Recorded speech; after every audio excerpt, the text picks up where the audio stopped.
Morning morning আমি একটা ভিডিওতে দিয়েছিলাম যে এই একটা গাছে আমি প্রায় 11টা বোধহয় সম্ভবত মানে গ্রাফটিং করছি, টপ ওয়ার্ক করছিলাম আর কি। ওই মানে 40, 42, 44 ডিগ্রি টেম্পারেচারে, তো ম্যাক্সিমামই সব হয়নি। এই যে হয়নি, এই হয়নি, এই হয়নি, মানে সাকসেস রেশিও একদম কম। তবে কিছু কিছু হয়ে যায়, যেরকম এইটা হচ্ছে অরুণিকা, এইটা বেঁচেছে অরুণিকাটা।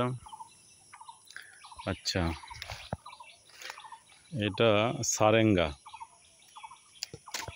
এই সারেঙ্গাটা বেঁচেছে। আচ্ছা, দুটো তিনটে হয়তো সারভাইভ করেছে। এইটা সুরিয়া, উষা সুরিয়া, এটা হয়ে যেতে পারে হয়তো। আচ্ছা, এইটা দারুণ, মানে এইটা খুব ভালো অবস্থা। রাটল, আনোয়ার রাটল, এটা খুব বিখ্যাত আম। আচ্ছা, আর এইগুলো কি ছিল? রানী পছন্দটা হয়নি। এইটা একটা বেঁচেছে, এটা হলো অরুণিকা, মানে অরুণিকার দুটো হয়েছে আর কি। বাহ, এইটা বেশ ডাল ছেড়েছে অনেকগুলো। এটা সিন্ধু,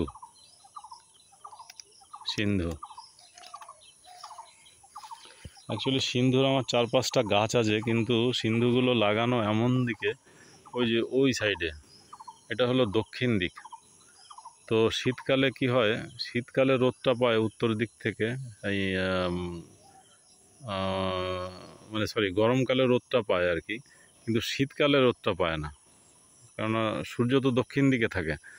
তো গাছগুলো না খুব একটা ভালো হয়নি, ওই সিন্ধুর গাছগুলো। তা আমি কিছু গ্রাফটিং করছি, করে যদি মানে করেছি আর কি, কিন্তু ম্যাক্সিমাম সিন্ধু ওই গরমের ভিতরে করা হয়েছিল 40-44 ডিগ্রি তাপমাত্রায়। তো ম্যাক্সিমামই মরে গেছে। সিন্ধু হয়তো একটা দুটো বেজেছে, বাঁচলে তখন ভেতরে যেসব খালি জায়গা আছে একদম ওপেন এরিয়াতে মাঝখানে, এই মাঝখানের দিকে লাগাবো সিন্ধু, দুটো তিনটে যা বাঁচবে আর কি। আর একটা ছিল এখানে, এটাও মারা গেছে। কি ছিল যেন, এটা কিউজাই ছিল, এটাও হয়নি। যাক, মোটামুটি তার মানে 3টে ভ্যারাইটি সাকসেস। এবার আর একটু বৃষ্টি হলে এবার পুরো আবার করব। আমি ভাবছিলাম যে এইটাতে পুরো কালার ফুল ভ্যারাইটি দেবো না দেশি ভ্যারাইটিগুলো দেবো, এটা নিয়ে একটু কনফিউশনে ছিলাম। ভাবছিলাম একবার যে যত কালারফুল দেশি বা বিদেশি কালারফুল আমগুলো আছে সেগুলো করব। তা তো হয়নি, প্রথম থেকে ওইভাবে ভাবা হয়নি আর কি।